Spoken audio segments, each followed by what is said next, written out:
Wildfires are raging and families are on the move, people pulling together to beat back the wall of flames. One man armed with a garden hose refusing to let his house burn. A little girl in pink cowboy boots, her home in cinders. Firefighters in silhouette battling the blaze, a full moon filling the sky as houses are burning below. And tonight, this is the map. Multiple fires, including a big one right there in San Marcos. As you can see, that's where ABC's Cecilia Vega is on the front lines tonight. Cecilia. Diane, good evening. We have a fire burning behind us right here. We've had flames reach up to 10 feet tall. And take a look at this. Firefighters standing guard. This is what they're protecting. A house right here. Every minute counts out here. In the last 3 days during these Southern California fires, we've seen more than 10,000 acres torched. A school under siege. Flames coming within feet of Cal State University San Marcos. Firefighters struggling to keep the blaze at bay on a hillside, while two university workers picked up hoses and fought off flames too, trying to save their school. I think you guys might be heroes. No. There's no heroes here. The only ones that are heroes is the fire department. Final exams and graduation canceled, a campus evacuated as this fire burns dangerously close to the school grounds. These firefighters are fighting this fire right here with air takers. You can see this one's about to drop on this hillside. Right there on that ridge, you can see firefighters on the ground. This is the problem. This fire is mere feet away from Cal State San Marcos. 9 fires raging in San Diego. Good job. There you go. Investigators now looking for a cause, including the possibility of arson. This and all fires treated as a crime scene. And now, in this torched land, it is a scavenger hunt for clues. From looking at burn marks on trees and rocks to finding out if a neighbor cut grass recently. Anything a potential spark and a hint that could point to the origin of this fire.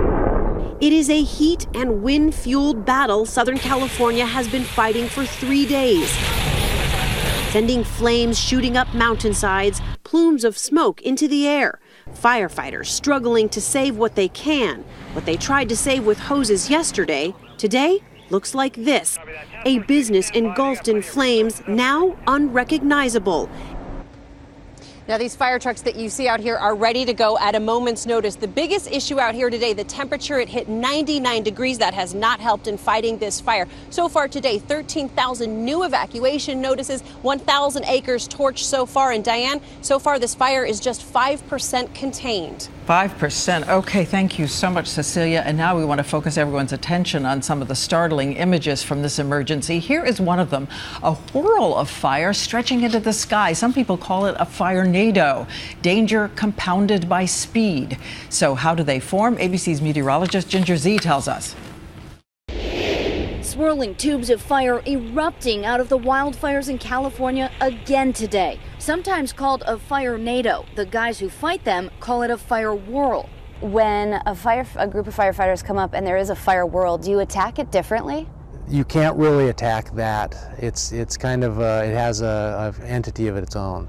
Some only last a few seconds, others 10 to 15 minutes. Some of them may only be 4 or 5, 6 feet tall. Others can be hundreds of feet tall. So how does one of these fire whirls get going? In wildfires, the atmosphere is hot and dry, but the temperature within that fire can be thousands of degrees. That difference in heat mixes and can start rotating. A fire whirl forms when strong winds then come together with intense heat rising very quickly. The fire can even break off and displace, starting other fires. They lift embers into the air, and then that can be caught by the wind or cast out away from the existing fire line. You can hear that crackling of the fire behind me. The wind's blowing it so quickly, and the temperature right now is close to 100 degrees. We need relief, and it is on the way. Temperatures on Friday in the 80s. By Monday, Tuesday, back into the 60s. It is going to cool down. The winds will subside, and we're going to need it, Diane. Everyone hoping for that big break. Thank you so much, Ginger Z.